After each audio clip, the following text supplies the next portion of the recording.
everybody, this is Nuoance, and Happy New Year! Oh, we're almost done. We are very close. And to celebrate, I have had a few drinks here and there. In between takes, I might be taking a little bit more to drink, so if this deteriorates a little bit, I'm sorry. I wanted to record in this world because this video is going to be very special. It's going to be part of a two-part video talking about something, my New Year's tradition that I have every single year.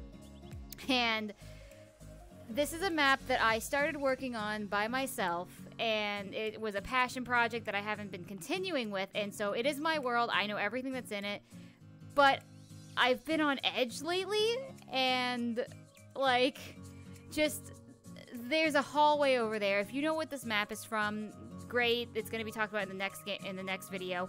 But if you don't know what this map's from, it's from a horror game called Ao-Oni, and there's a demon that chases you, and I would actually fucking cry if it came out from over there. And I keep like looking over there, and you're probably gonna see me intermittently kind of just like peek over there real quick because I am terrified. I actually have music going on in the background because that kind of helps calm me down. But I really did want to take this time and record this video in this world. Usually when the new year comes around, people are talking about their inspirations, their goals, what they're going to be doing for the next year.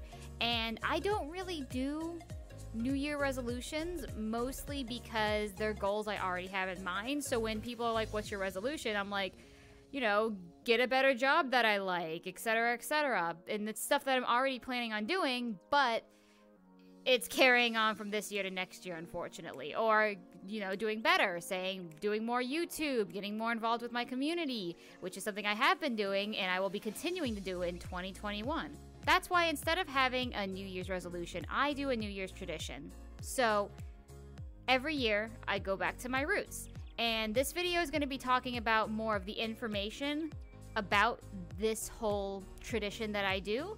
And the next video tomorrow is talking about the actual tradition, why I do it every year, etc., etc. So, with that, let's move on to the video.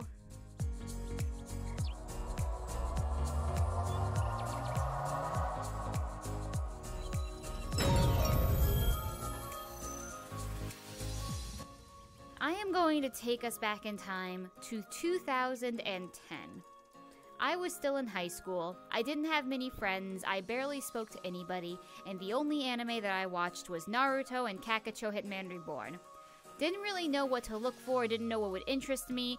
I had a very specific palette, which hasn't changed. My school at the time had most of the students come from different parts of the world. We had a lot of international students that would come down from their country to study at our school. And that is where I met my friend, who we will be calling Prussian Sasuke. This was the nickname we had for each other since we both liked Naruto and she was the one that got me into Hetalia. I called her Prussian Sasuke since those were her two favorite characters, and she would call me Polish Datara. Now, neither of us were from either of those countries. She was Chinese and I was American. And it was just, you know, harmless fun, enjoying it, and that was just what we called each other for the longest time. I honestly, it's kind of crappy to say for how close we were for those 2 years. I do not remember her name at all. I knew her as Prussian Sasuke, and that was it. And that's probably a terrible thing to say. The way that she got me into this show called Hetalia is because she was just obsessed with it. Anytime we hung out, she was just reading this long fanfic, and I just one day was like, what are you reading? And so she told me, she was like, oh, it's this story about all these characters who are actually countries, and they represent the country, and long story short, they were put on an island, and they have to danganronpa each other.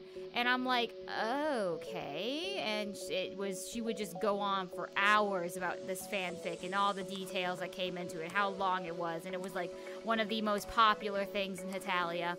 And I'm like, I don't even know what Hetalia is.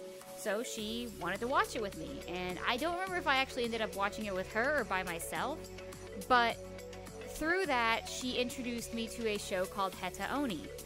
and Hetaoni itself sent me some of the fan-made videos of it, watched them, said that looks kind of cool, but I should probably watch Hetalia first.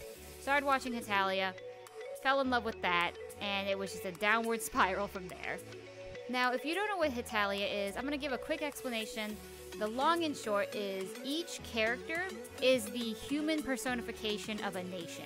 So I'm going to show right over here, I'm going to show some of the characters like America, we have Japan, we have Poland, we have Prussia, just so you get a feeling of what they look like. The interesting thing is this doesn't go with just characters that are nations. These also goes with characters that used to be nations, like I showed earlier, Prussia, or even smaller territories. We have characters like Hong Kong and Sealand, for example, and they are prominent characters in the story. Sealand is a very popular character in the story, actually, and he's really funny. The episodes are only 5 minutes each, and I'm sorry, like I said, I was listening to music and it just started playing You Touch My Tra-La-La. La, la, la, la, la, la, la. Ooh, you touch my tra-la-la. Want to be.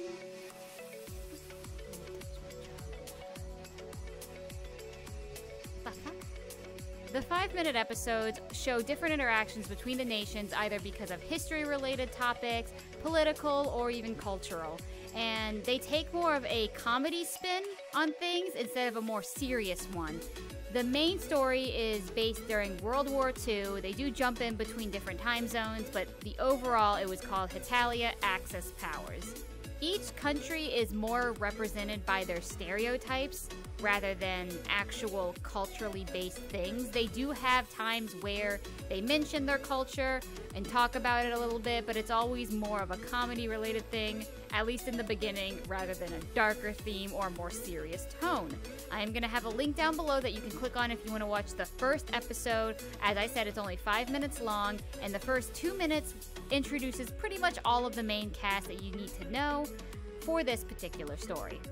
Surprisingly to no one, the anime and manga is considered somewhat controversial because of the stereotypes. South Korea even directly interfered with its production, saying they do not want the character that represents South Korea in the anime at all, because they felt like it was too offensive. I will say, back in the 2000s, there was a very popular ideal of you can't technically be offensive if you offend everyone, including yourself. And I'm not even going to get into the bag of worms on that philosophy. If you believe in it, fine. If you don't believe in it, fine. I'm not going to get into it. Now, since I am from America, I feel like it wouldn't be appropriate to decide for these other countries if they are considered offensive or not. But in terms of America, I was never really offended. I enjoyed the character. I adored him, really. He's hilarious. He's funny. I relate to him over certain things, which I feel like is the goal of these characters, is to have at least 1 or 2 things that you relate to from the character itself. Naturally, the show does have its downsides. Unfortunately, with something that is more geared towards a younger-ish audience for anime, it is very popularly done that a lot of more ignorant folks will take these characters and use them in a negative light to their culture. This is a big issue we have even up to today, and when Hetalia was booming, it was bad. It was really bad. One of these examples is that cosplayers, when they would cosplay any character from Hetalia, would often carry the flag of the character they're cosplaying around with them. So let's say I was cosplaying South Italy, I'd have the Italian flag right behind me. And while that in itself, I don't really know if I would consider it offensive or not, the problem came when what they would do with the flags. If they wanted to walk around and get tired at the convention and want to sit down and eat, they would use the flag as a picnic blanket and just put their food over it, you know, lay all over it, have their dirty shoes on it, and that I definitely could say without a doubt is offensive. It was a big problem that was constantly brought up. I saw it so many times in different Hetalia fan subs that I was in, and they just kept happening. It might be a cultural thing, but here in America at least, we do take very big pride in our flag. In theory. There's the whole debate of you're not supposed to have the flag on anything besides the flag itself, and people ignore that. I'm not even going to get into that. There's a lot of things I'm not going to get into that I talk about in here, and I'm so sorry. The second thing I wanted to talk about in terms of controversies is a very specific incident. Back in 2011, a tsunami hit Japan, and it was a very serious time for us all. I remember it very clearly, going into school that morning and going to my chemistry class, which was my second period, and my chemistry teacher making us all sit down, turning on the projector, which she almost never did, and showing her laptop screen. And it just showed a beach. And I was like, what's going on? What is this beach? And that is when she mentions to us that there was a tsunami in Japan. It was very devastating. It was very bad, and it caused a lot of damage to the point where we are actually looking at lifetime Hawaii to see if Hawaii itself is going to be having a tsunami. The reason this affected me so much was because at the time, one of my friends who was also a Hetalia role player with me lived in Hawaii, and I was terrified for their safety. I remember being really worried for my friend, and I remember going home that day and starting my daily routine of getting my homework done and then looking up Hetalia fanfiction and art on DeviantArt and fanfiction.net, and just being completely overwhelmed with the amount of art, fanfiction, etc. relating to the event that we just found out about earlier that day. While some of them weren't awful because they were trying to raise money for the disaster relief, or it was just something that they came up with and was very simple and clean and just showing their support, a lot of it felt really insensitive to me. I remember being really uncomfortable looking up any kind of Hetalia related stuff for about a week. Some people online were making fan fiction and art that I felt was romanticizing this whole disaster, and that didn't make me comfortable at all. And that was a big issue with Hetalia. That wasn't just with this disaster. There was a lot of history-related points that people decided to rewrite for their own kinky needs. And I didn't feel like that was okay. And I'm not saying that I'm free from critique either. I'm sure I've done some cringy stuff as a kid, which is why I don't really hold them accountable now for it. If somebody wrote that now, I would hold them accountable for it. But since this was done 10-ish years ago, 9-10 years ago, I'm going to assume that they have grown from then. Because it really wouldn't be fair to judge someone on what they've done that long ago. There are ways to appropriately talk about a situation that happened either in the past or has a darker theme without coming across offensive or insensitive. A good example that I want to bring up is A Boy in Striped Pajamas. I hate the movie. It really upset me. And even though I didn't like it personally, doesn't mean it's a terrible movie. It goes over the horrors of, you know, the Holocaust and what happened during it through the eyes of a family that has converted to Nazism. That's pretty much all I want to say as a quick overview on how Hetalia works. It went on a little longer than expected, but that is okay. Going back into Hetalia itself, it was mostly a comedy show. And everything was taken in a funny light. Everything was kind of laughed on. You were educated, very lightly educated about the history and what's been going on with the different countries at different times of the world, while also being able to laugh about it. And it was a good way to get people into history, if I'm gonna be completely honest. I know a lot of people who were failing history, didn't like history, found it boring. When Hetalia was introduced to them, they were able to use those characters and kind of connect the stories and, you know, the history that we have with those countries with these characters, and it helped them get better grades and learn more about history, which is really important. The importance of history in our world and in our life is insurmountable. We are seeing, that is not the right word, insurmountable? Okay, I'm taking another drink for that one. If if you don't know VR chat, this is kind of what it looks like when somebody's taking a drink. So, you're getting some first-person view of Party Nuo, or pre-Party Nuo. I gotta record this video tonight, and so here we are. Although the story is taken as a comedy, there are darker parts sprinkled in, and this is what comes to what I personally call Hetalia Dark Ages. And usually when you hear Dark Ages, you think of the darkest period, time when it was the worst, but in Hetalia Sins, it was literally the Dark Ages. It was the age where everyone wanted to see these more serious tones with these characters. They wanted to see an actual representation of what they think would have happened during Civil War, during the World War I, World War II, and they thirsted for it. They needed it. And because of this overwhelming need, if there's a demand, there will be a supply. Thus, we have the actual intro to the topic at hand. Fan-related content. A good example that I'd like to bring up are known as the 2Ps. The simplest way to explain the 2Ps is it is what people think the characters would have acted like when they were at their darkest moments. America's kind of like a gang member. He's got like a bat, I think, that he just beats over people in the head. England, on the other hand, is super pastel, like happy psychopath. It's kind of creepy. It's actually really creepy. I don't like 2P England. I'm gonna put that out there right now. I don't really like 2P any of them. The only one I like that comes to immediate mind is probably 2P America, because boy, he looks good with darker hair.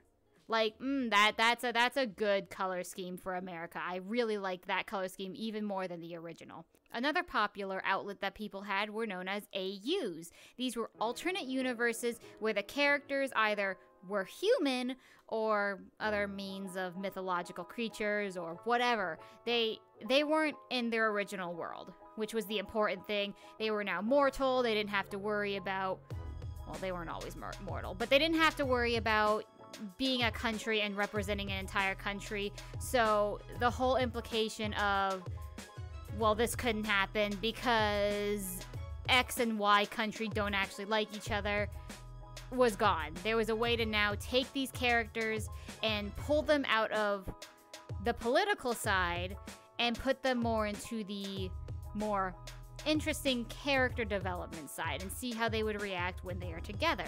Continuing on with this comes Hetalia-related fan games, and this is the topic that I'm going to be talking about today and tomorrow. I have 4 fan games I'm going to be talking about, 3 of them today and 1 of them tomorrow. Now, if you are into Hetalia, if you've been into Hetalia for a while and you know of other fan games, you may be asking, Nuo, why are you only mentioning these 4? And I have a very good reason for that. The first and most important one was, once again, these were the things that I watched when I first got into Hetalia. So ones that maybe were made after 2012, I've never even looked at. The second reason that I'm picking these 4 particular fan games is because they were all uploaded by a channel called Sotet AG. Now, Sotet was kind enough to actually allow me to talk about them in the channel. I wasn't really comfortable with just bringing them up out of the blue. And so if you're there, hi! Big fan, love you. Not like actual, I'm sorry, I'm just gonna. Don't drink until you're old enough. Sotet took the games that were all in Japanese only, put them onto their channel, and actually translated them into not only just English, but also got other volunteers to translate them into 11 different languages. And it's not every single video, I don't think, but still, that is amazing. The amount of work and time that would take, I can't even. I've been doing Duolingo, and I can't even remember like 3 words. So you are above and beyond. These are the ones that are most easily accessible and easily translated. Everything makes sense. It's not like extremely broken where you have to pause and kind of understand what's going on. It's very clearly done. You can read it nicely. It's good. You did a great job. being introduced to a new story with the same characters, to me, is a very comfortable and refreshing idea. I know it's not for everyone, but a lot of people do like it. That's why we have a bunch of fan-related content. The first thing I want to bring up before I even start talking about all that, though, is the fact that these were fan-made games by people who were doing it just for fun 10 years ago on a beginner-friendly game-making tool. If you are trying to find something that is like cyberpunk level quality in terms of how it looks, this is not where you need to go. If you do appreciate an interesting story and high graphics aren't the #1 priority, I recommend giving them a look. It's a nice fresh take on the character, and for some of them you don't really need to even watch Hetalia to understand. The final thing I want to add before we actually get into the meat of this is that these games are all unfinished. So if you don't mind that and you just want to watch something to take interest in something new, I recommend it. If you are the kind of person like me who really can't handle never finding out what happens, I don't recommend it. These are all captivating stories at most, and interesting at least, and you are going to want to know what happens, and sometimes they're just not going to give you that answer, and it sucks, but what can you do, you know? When I was working on this script, a friend asked me, why is it Hetalia though?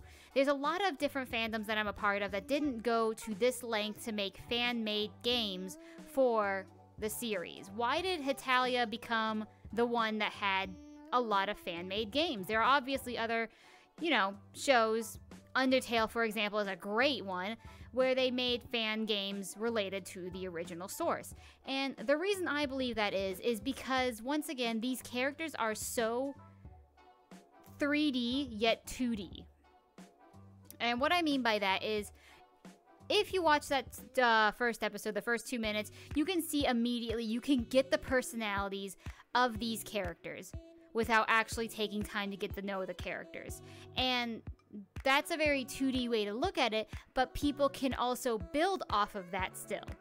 However, if you continue on with the show and also continuing on with these are based off of our history, we have a lot of history in this world, and taking that history and pushing it onto the character to try and understand what the character would have done in that situation can make it so much more in-depth, so much more vibrant, and people loved that. So these characters were, in a way, the almost perfect medium that anybody could work with. No matter where you're from, you live on Earth. And while at first, sure, there was not every single country or nation or province or whatever in Hetalia, they have been added as time has gone on. People have made fan versions of characters that have not shown yet. We have a lot of different materials and stories and lore to work with. So by having these 2D yet 3D characters, it's very easy for fans to take them and make something of their own. We're going to start out with RomaHeta first, because I feel like out of all of them, it kind of looks like it was the newest. Or not the newest, but the first. The first one out of all of them. I don't know if that's true or not. There were probably ones before it, but it definitely, to me, seems like it was the one that kind of was the start of something new. Feels so fucking... I just scared the shit out of myself because I have a mirror right next to me, because this used to be just a hangout, work in progress, low megabyte world. You know what that means. Now, the interesting thing about this story is why it got canceled. I have heard a few different things. The most prominent one was the fact that I heard that this fan game got even more popular than Hetalia itself at the time. So the creator was nervous about, you know, legal issues, because back then there was actually a big thing going on where, unsurprisingly to no one, Nintendo was, you know, blam, don't make anything, blam, don't make anything, blam, don't make anything. And that became a serious concern. A lot of people canceled their fan arts and their fan works and their fan projects because they were afraid of what the original source would do. which is why indie games are always better. Ooh. Now, I don't know how true that was because it was a very common rumor, and I can't really source check because I don't read Japanese. But the other one that came from Sotet's channel was the fact that people were harassing and causing trouble to the original creator. Now, I don't know what that trouble was. If Sotet knows and you are seeing this, if you want to be so kind as to like post in the comments or something what exactly happened, I'd be really curious. I would love to know more about what happened with this whole problem. It was mentioned very lightly in one of Sotet's videos talking about translations, FAQs, because people were doing a lot of the same thing and they didn't want it to happen anymore on the channel. And when I was doing my research, looking up all of this stuff again, I found it and was like, that's really interesting. Now, fans took to RomaHeta like bees take to pollen. They came in swarms and covered it, and through the inspiration of this pollen made delicious honey. And I am not even joking about that. The stuff that came out of RomaHeta, to my opinion, is better than RomaHeta itself. And that's saying something. A lot of amazing things came out from this fan game. And I feel like that is the purpose of whatever you are creating. It should be to inspire. It shouldn't be just, oh, I'm so cool, look at my story, amazing. People should be inspired to create from your creation. And that is why it always bothers me when people, you know, cause issues when taking inspiration from something. Obviously, you shouldn't steal, but that's my 2 cents on it. I know there's a really slippery slope on that because there is a big difference between inspired and copying, and it's sometimes hard to tell the difference, but A good example of inspiration is the devouring. I bring this up in almost every single video, and eventually I'll run out of things to talk about relating to it, but the devouring inspired a lot of people to make spin-offs from that game that still has connected lore. And if you don't know what devouring is, eventually I'll get my devouring video out, but it was a VR chat horror map that is awesome. And I highly recommend it because I could do it, and there I have a lot of problems with scary things. Do it with friends if you get scared, but it's not anything that's like standard VR chat horror. But now that that plug is out of the way, let me talk about the plot real quick. Simply enough, it's a story about how Japan wanted to make a computer program that transports people from the real world to a virtual 2D video game world. And he succeeds. He ends up finishing it up, is like, wow, I want to go be a hero in a video game. So he starts up the program, an error happens, and all fades to white. Next thing we see is America, England, Russia, China, and France all sitting together in a room. It turns out that they were transported to this video game, and the only way they're allowed to leave is if they beat the game by defeating the Axis, which is Germany, Prussia, South, North Italy, and Japan. The countries at first think that it's all just fun and games, decide to play along, get experience, and go try to find their way to beat the game. As time goes on, they start noticing that Japan's been acting weird, don't know what's going on, and they end up losing interest in the game and would much prefer to go home. Trying to avoid too many spoilers on the first part, but we find out that Japan is not really Japan. It is an error created by the game's code, and his main goal is to keep all of the nations trapped in the video game forever. So then the new goal now becomes that they need to try and find a way to escape. Now, I'm gonna be honest, I feel like the main reason people got into this story was because of the Holy Italy Brothers. The Holy Italy Brothers was shown everywhere when I was into Hetalia. I was like, what is this? I saw cosplays, I saw fan art, I saw fan writings. I was overwhelmed with the Holy Roman Italy Brothers. And I was like, what on earth? So I finally watched RomaHeta, and when they show up, it's pretty dope. And I honestly do believe that a lot of people were into RomaHeta because they did want to see the brothers.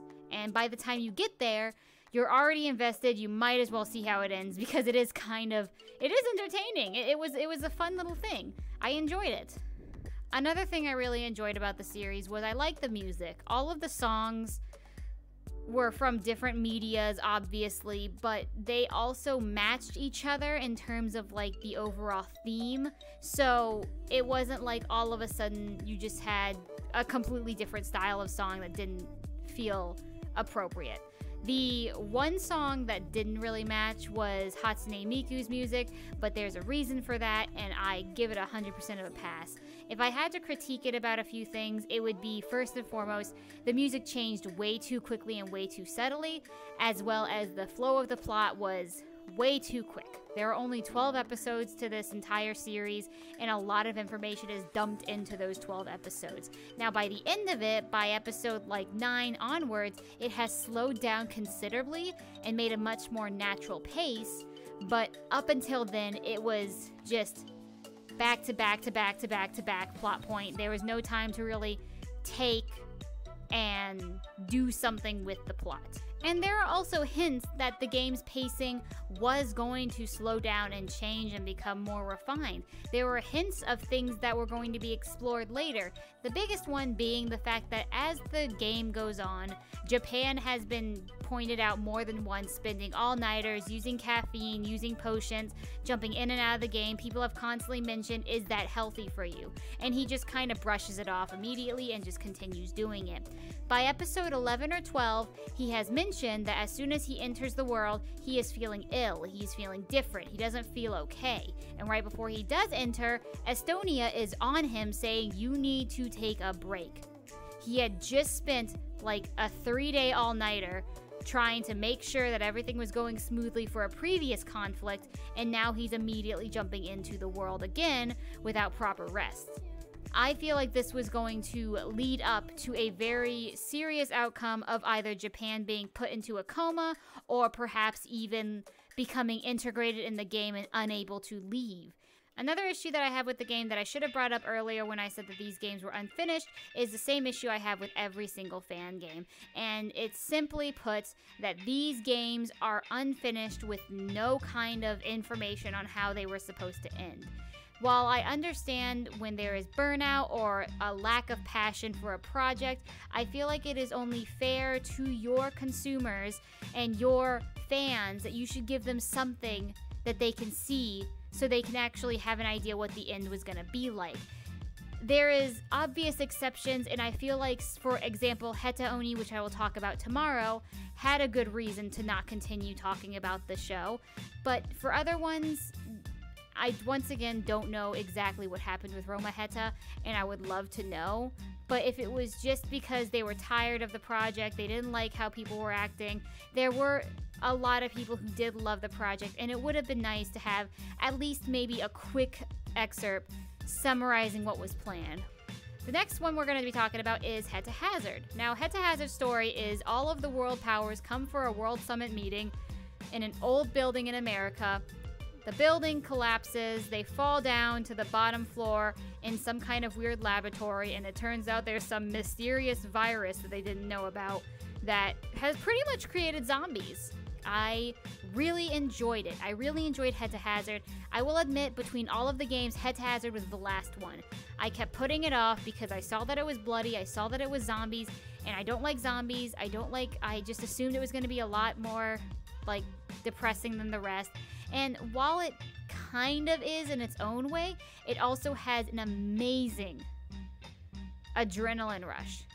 At every turn, something else is happening. There's really no time for the characters to actually take a break and rest, because whenever a group of characters are resting, there's another character that's going through a crisis. There was never really any downtime, but the way that it was done, I felt like was in a nice way, because it kept things interesting and flowing, and while you did have those breaks to like really process what was going on, these games also got translated months apart, so even if you were up to date, it still took time. You could rewatch the episodes and get back into it before the next one came out. I also can't really say much in complaint because Finland's there and he fights with Nokias, so yeah.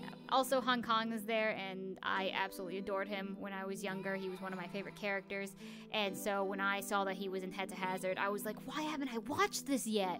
What have I deprived myself from? If you want to watch it, go ahead and skip this next part. I'll put a timestamp because I am going to be talking about spoilers, about my big problems with the fan game that I really feel like should be addressed. Now, the big important part is, once again, these are fan games, these aren't official games, and these were made by people who were interested and not in theory, they were not professionals. These were not professionally done. And it is not fair for me to treat it like it's a professional game.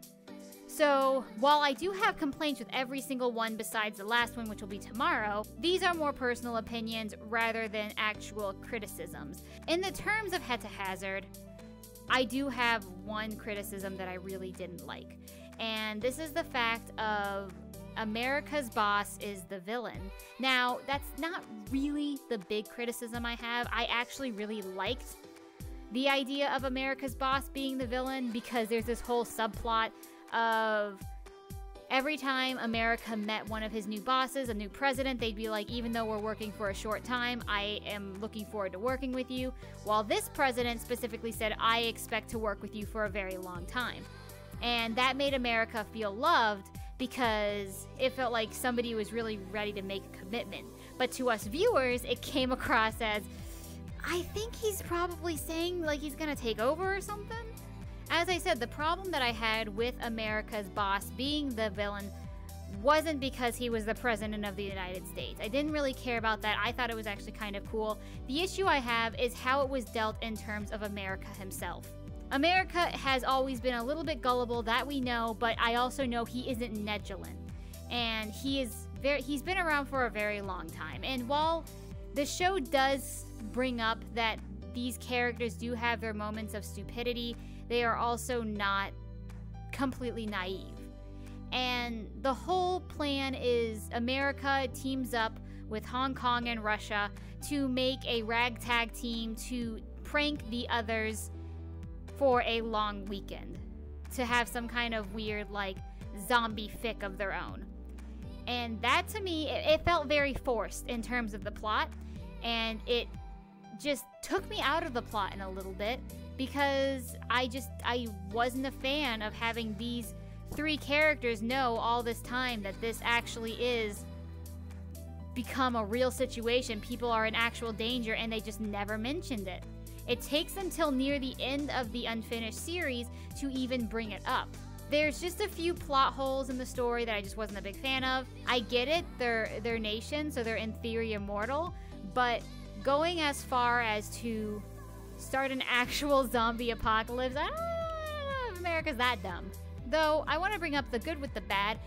Even though I don't agree with how the story was progressed in that terms, they do an amazing job at foreshadowing America's predicament. From the very beginning, he acts like this is all just a fun game. He is enjoying it, he's laughing, he's having a great time, and it isn't until his brother is almost murdered when he realizes this is not going on right. This isn't supposed to be what's happening. And he's wanting to figure out what's going on. So, while to me it still feels very inorganic, as the story does go on, they do a great job in trying to integrate it more organically into the story, and America's responses are really, really nice. The way I think it could have been better was, personally, I feel like America should have had no idea, and he realizes this facility's there, so he knows, oh wait, there might be a way to get to, you know, the White House, because I'm assuming it was America's house, so that must be the White House. Let's go find that. Realizes his boss is involved, doesn't really know what to do because on the one hand it's his boss and he trusts him, but on the other hand things aren't going well. People are actually in danger. His fellow nations are in danger, and in reality America's known these nations, hate or love, a lot longer than he's known this random dude who's now his boss.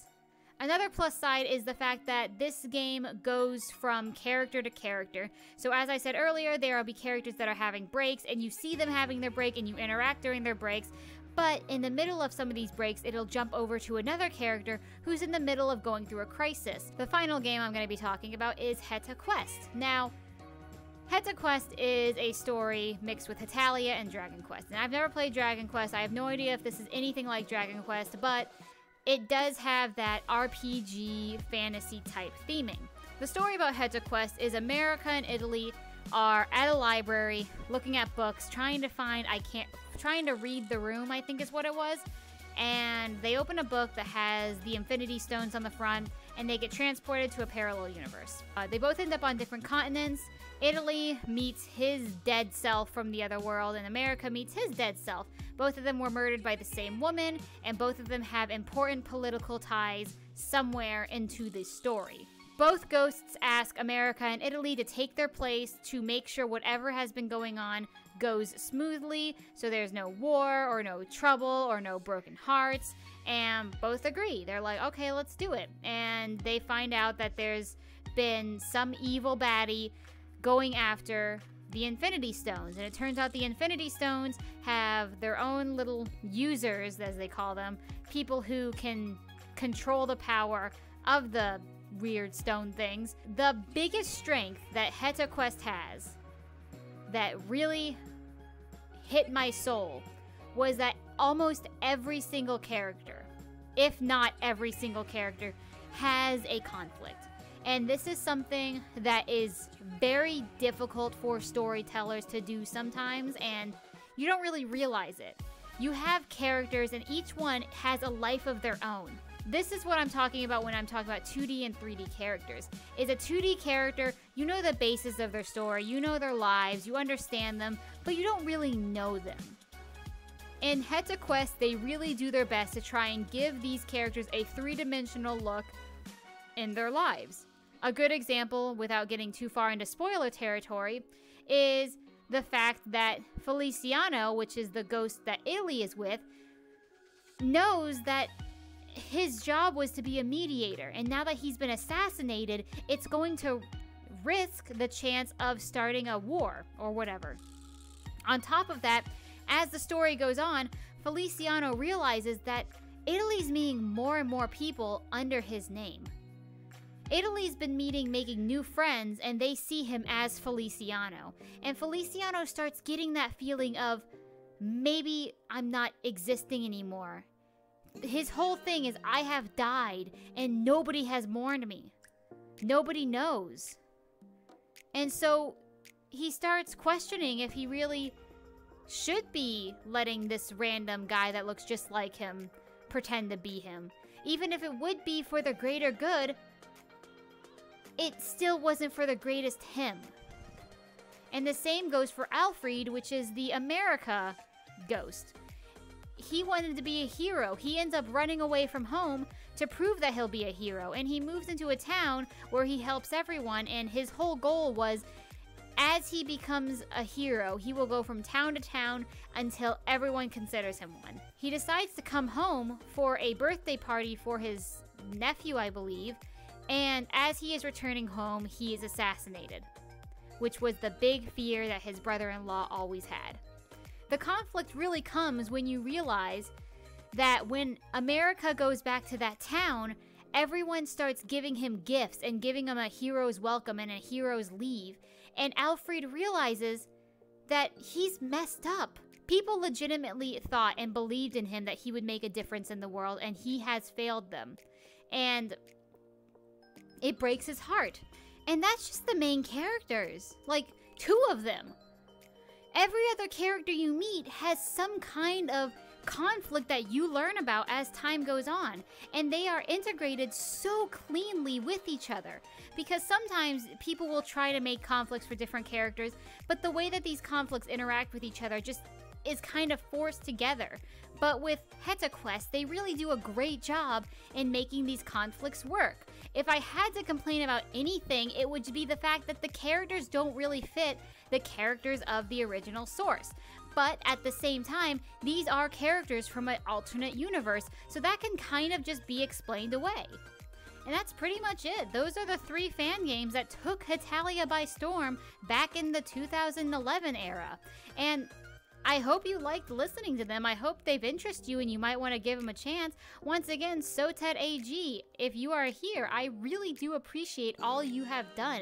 This game had amazing consequences to my life. I made a really good friend that I don't talk to anymore, but we'll ignore that. And with it comes a tradition that I do every year. It really started me on the path of being interested in making game-related stuff. And I honestly do believe that it was the start of what I have become today in terms of interests and in terms of why I enjoy creating so much. Because the amount of happiness, the amount of interest, the amount of excitement that I had when I would see a new episode uploaded that was translated was amazing. Because with fanfics, you can only read them, and they're still great, and there's a lot more of them, but you could actually see the characters. I am so hyper passionate about this topic, and this literally, I don't think these two videos are going to do very well on my channel, and that's fine, because I want to talk about what I love more than anything else. And I have other videos planned up, but I wanted to really just take a moment to explain my passion, a thing that I have been in love with since the 2010s and have continued to love onward. It's a constant conversation. It brings up at least once a year to talk about these Hetalia-based fan games and to rewatch them and to re-go over theories. And we're gonna go a bit into theories in tomorrow's video, but that's pretty much it.